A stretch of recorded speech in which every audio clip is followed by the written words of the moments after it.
Hello everyone and welcome to today's Crowdfund Sport webinar. I'm part of the crowdfunding team here. My name's Zoe, and hopefully at the end of today's workshop you'll leave here knowing more about crowdfunding and Sport Wales is a place for sport fund to prepare you to crowdfund for your own sports organisations. At the end you'll be sent a link to the Learn platform which will show you how to crowdfund, giving you the tools you need not only to plan, create but run a successful sports campaign. Before we get started, there are a few housekeeping points to make you aware of. We have allowed 30 minutes for this particular session. It might take a little more than that. It just depends on the amount of questions we get coming through from you guys. If you do want to ask a question, then just type it into the chat box, which should appear on the right hand of your screen, and we'll try to get through as many of those as we can during the session and at the Q&A towards the end. We are actually working from home, a lot of us at the moment, and it is a live session, so anything could happen. Our internet might drop out, yours might drop out. If it does, just press the refresh button at the top of your browser and you should come back into the live room. There also might be some unexpected interruptions, maybe a dog barking or just had a delivery arrive. So that was thankfully before we went live, but there could be doorbells ringing. So again, please do bear with us. If any of you are wondering if we can see you, we can't. You can see us, but it's a one-way thing. We can't see you guys at all or hear you, so don't you worry about that. Today we are going to hear from Owen from Sport Wales. They're going to talk to us all about the particular fund. We've also got our crowdfunding expert Kirsty. And then towards the end, we'll be speaking to somebody who's successfully ran a brilliant crowdfunding campaign. Hopefully they'll be able to give you some inspiration. And of course, you can ask them some questions as well if you'd like to. So without further ado, Owen, are you there? You pop your camera on. Hello, how are you? I'm good, thanks. Sorry, how are you? Wonderful, thank you. So you're with us today to talk through the Sport Wales Fund, a place for sport.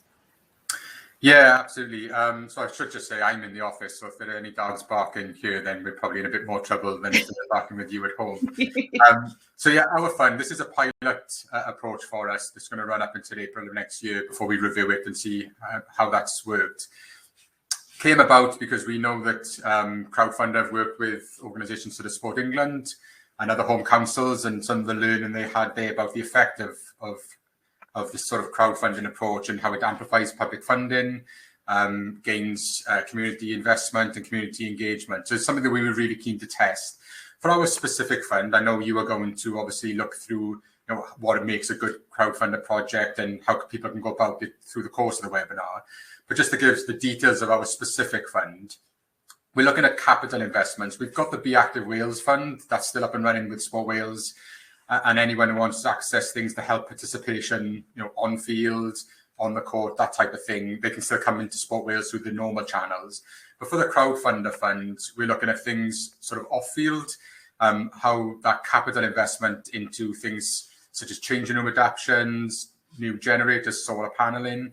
We're really looking at what funding the clubs and the community needs to either make it a better experience for participants or parents or supporters, make a club more economically sustainable. So as I say, things such as kitchen adaptations, to put on hospitality, etc., or to invest in things that are going to make a club more environmentally friendly. So that could be solar paneling, for example, or even storage for bikes for people to use active travel to be able to get the clubs in the first place. So we're really broad about what you can apply for, so long as it's within those measures and it's capital funding.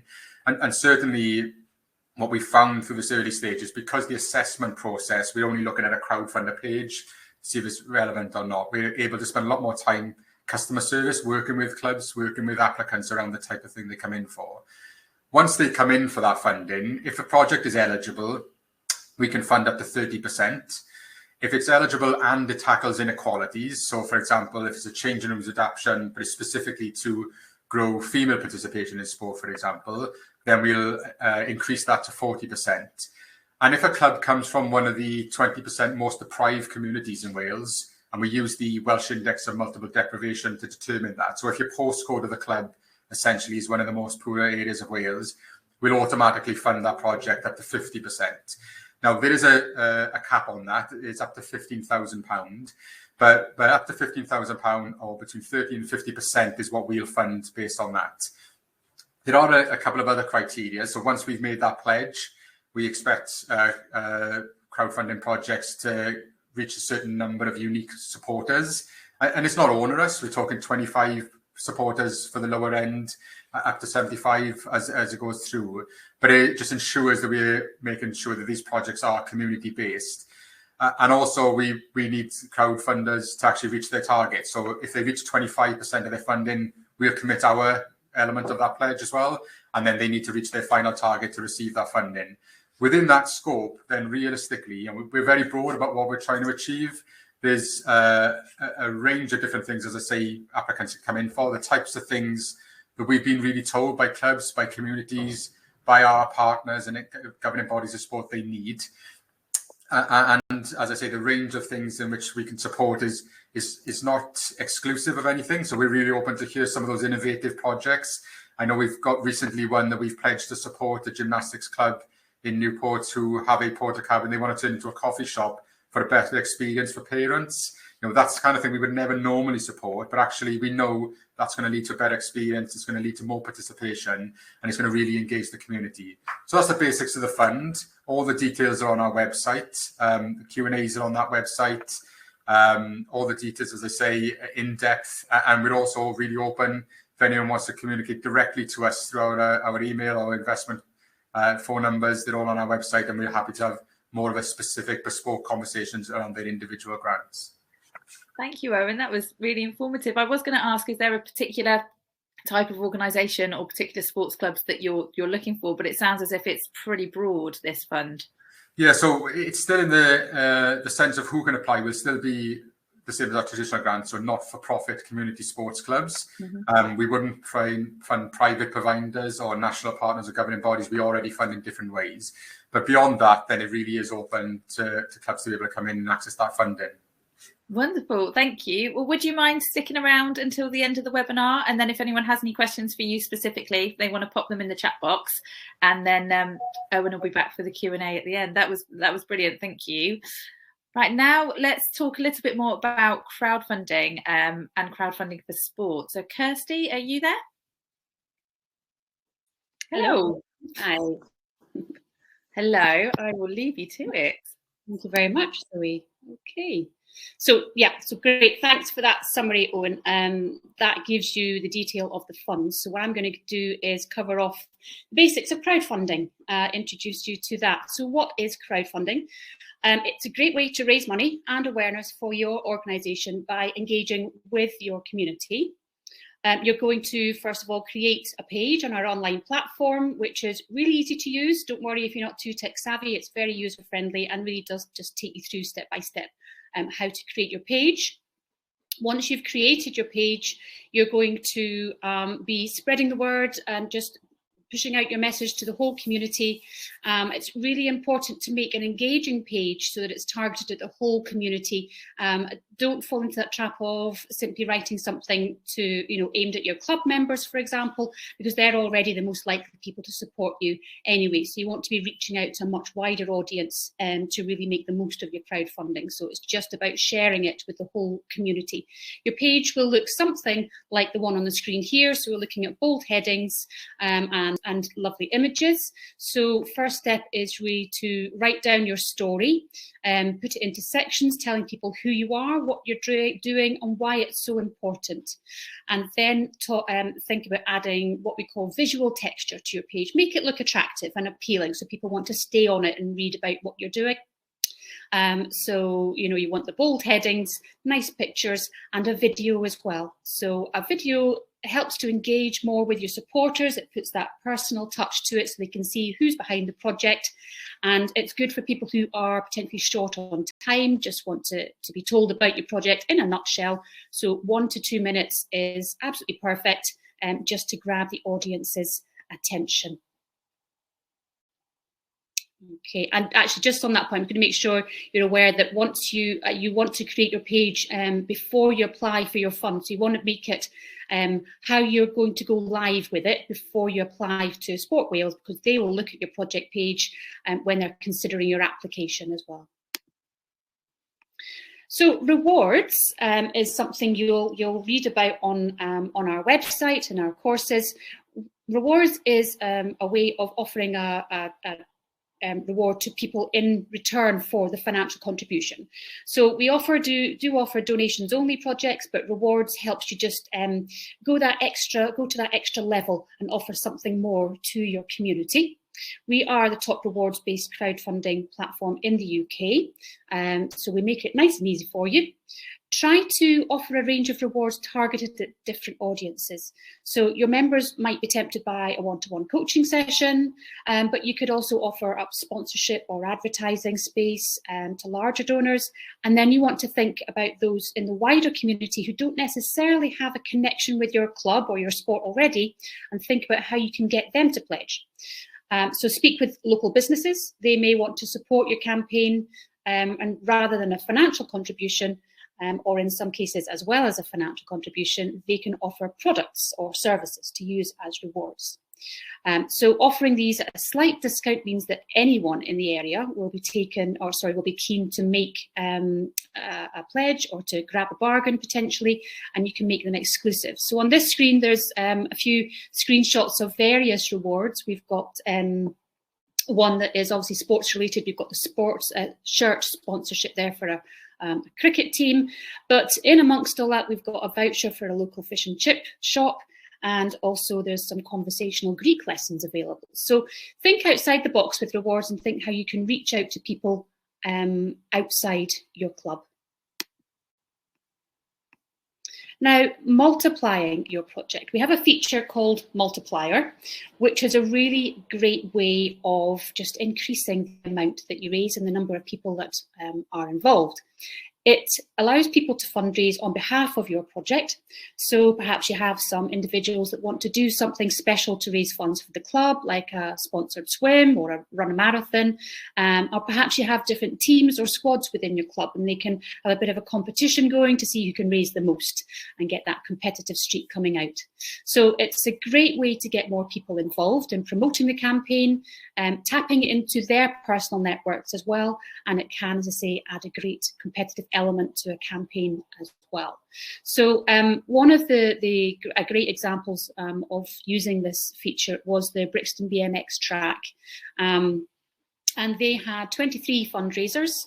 I think from memory, they were all had a target of cycling 40 miles on their bike, and they were effectively had their own little fundraising pages for that and tapping into their own personal networks and being effectively sponsored.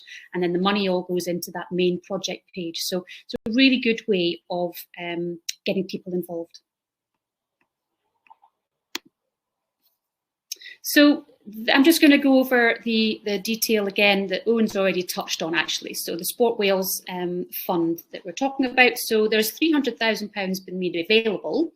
It's up to £15,000 per project, and that's a maximum of 50% of your initial target that's available. So as I say, you create your page, you then apply for the funding, and then they'll consider your project based on what you've put on your page and tell you how much they're going to reward you as a pledge. So here are the numbers for the supporter numbers that Owen touched on as well. So everybody has to, regardless of your target, you have to reach and raise 25% of your target from the crowd before the Sport Wales pledge is added to your page. It becomes visible then, it's added to your raised amount. So you can use that as a good motivator for your crowd, because you then must achieve 100% of your target in order to secure that funding. If you don't reach that 100% mark, then the money will be returned to Sport Wales. So the required supporter numbers is based on your target. So if your target is up to 5,000, you need at least 25, and it's unique supporters in the sense that they have unique card numbers for their donations. Between 5,001 and up to 10,000, you need 50 supporters. 10,001 to 15,000, you need 75 supporters, and anything over 15,001, you need 100 supporters. Okay. So, I mean, you're all in a really advantageous position because sport crowdfunds really well. And it makes sense if you think about it. Crowdfunding is all about communities getting together and sort of working towards a common goal, which sports tends to be as well. So there's lots of similarities in between sports and crowdfunding. So as well, sports clubs are often at the heart of the community, and by definition, you have a group of potentially competitive people who directly benefit from the project. So whether it's rugby, scuba diving, or speed skating, so we've seen them all crowdfunding really successfully. So it's a case of having a go, get out there, speak to your community, make sure you've got the buy-in from them, and just let everybody know that you're doing it, because as well as the money, you get other financial other benefits, such as just creating more awareness from your club and potentially getting some more members and players coming along as well. Okay, and that's myself. I'm going to hand back to you, Zoe. Thank you, Kirsty. That was really informative. Hopefully that's given people a bit of inspiration to get crowdfunding. Let's hear from somebody who has recently crowdfunded. So Steve, are you with us? Hiya. Hi. Yeah, okay. So Steve, you've recently crowdfunded, haven't you? Could you tell us a little bit about your project? Yeah, we initially wanted to provide a shower facility changing area for females as well as males, but one thing we were finding, obviously, with female shower changing area, something we haven't got, is something we lacked quite a bit, so that's what we went for. And why did you decide to crowdfund? What appealed about the crowdfunding as opposed to any other forms of financing? To be honest, I'd never heard of anything before, and it's brought to my attention. After just doing a little bit of research, I brought the idea to some of our members first anyway, and they all like to participate just as much as anyone else, so they thought it was a good idea as well. So yeah, that's great news. What did you find difficult, if anything, about crowdfunding? Initially, it was probably more where to start, how to go about, how to actually put the idea on social media and go things about that way. The rewards as well, finding, like, trying to constantly keep updating rewards so they'll keep people pledging and just basically keeping it fresh for everyone. So keeping the momentum up throughout the whole kind of course of the project. Yeah, that's something that we do really advise, that people kind of go into it with a nice strong plan of activity throughout the course of the crowdfunder. So like you mentioned there, maybe updating rewards, or at least kind of keeping the story fresh rather than just we've got a crowdfunder. So kind of saying we're launching a new reward or we've hit a milestone. All those things are really good points, actually. What did you find worked really well for you guys? Well, every year, annually anyway, we have we run like a wadathon basically, which is we pick a charity. Most of them is going to be close to someone who actually attends those sessions. We try and raise as much money as we can for that. So we basically try to tie both in, raising money for the charity and obviously also going towards the crowdfunder. So I think with that, rather than people thinking, oh, this random gym is going, getting my money, at least it's obviously going to a good cause as well. So we did this year, we ran it with SANS, which is the stillbirth charity. Okay. So we raised quite a bit of money for them, as well as obviously on top of our crowdfunder as well. That's a really lovely idea. So combining the two as a fundraising effort, that's a lovely idea. Yeah. So obviously, I mean, you raised a great deal. You raised, what was that, just over £8,000 for the club. Other than the financial benefits of crowdfunding, is there anything else that you've seen off the back of the campaign as a benefit for the club? Yeah, I think we've had new members starting just from obviously all the social media work we were doing. We've also had older members that haven't been for a while coming back as well. So the gym has been a lot busier. And yeah, it's been good. Oh, good. What advice would you give then to somebody who is just about to or thinking of starting a crowdfunder? Definitely try and plan everything first. So on the the last one there, the crowdfunder base said about, you know, speaking to certain people, speaking to members of the community, just trying to get like more of a plan on paper before you start. I think that will definitely benefit. I guess stay committed as well. So basically, like after a couple of days or maybe a couple of weeks where it kind of starts to die off a little bit, that's when then you need to kind of like be relentless on like social media, keep posting, keep adding new rewards, just sort of see the full course out basically. Perfect. And like you say, and we touched on earlier, it's keeping that momentum, isn't it?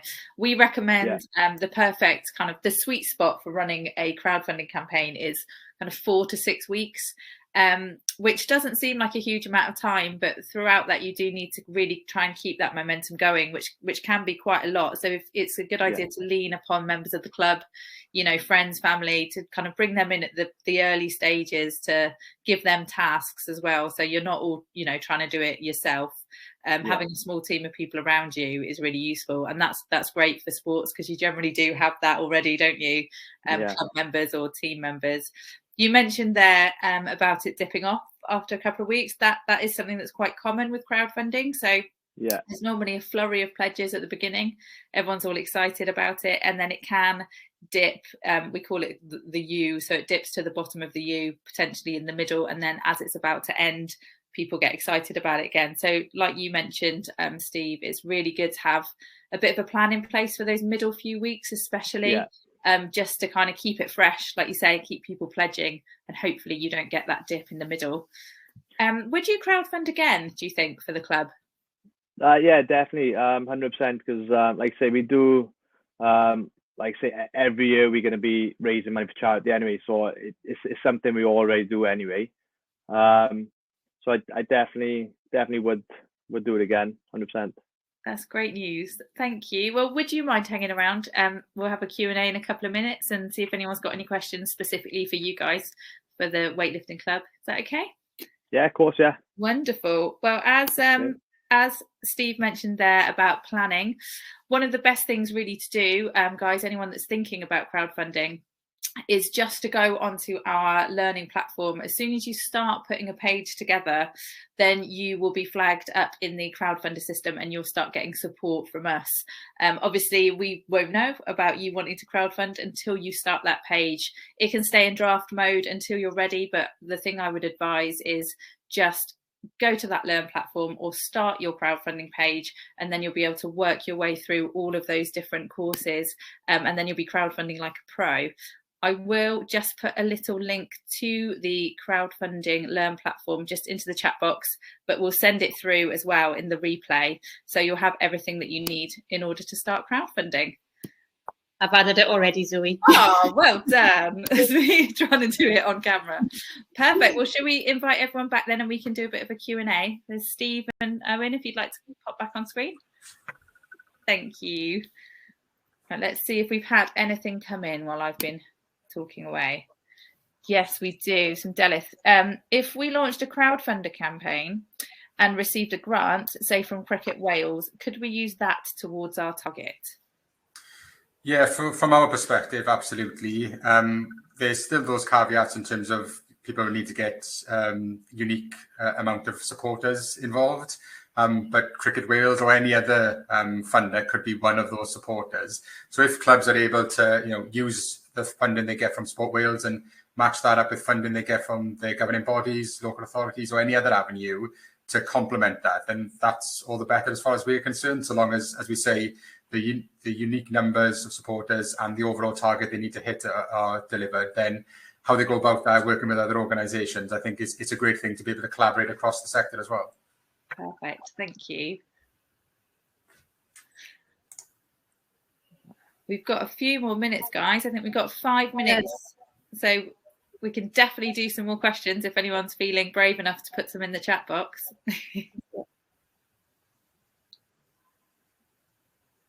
Anybody? We've got a shy audience today. Yeah. Unusual. Usually it is. Well, I mean, maybe we've covered everything that they need to know, so that's always good, isn't it? But Nothing. Right, we'll give it one more minute, guys, and then I think we could probably wrap it up. Oh, there we go. Follow-up question from Della. Wonderful. When our page is ready to launch, will Sport Wales look at it then before we launch to approve funding commitment at that point? So yeah, you can actually apply into the fund, or at least come in before it goes live, and we can work with, and we'd actually encourage people to do that.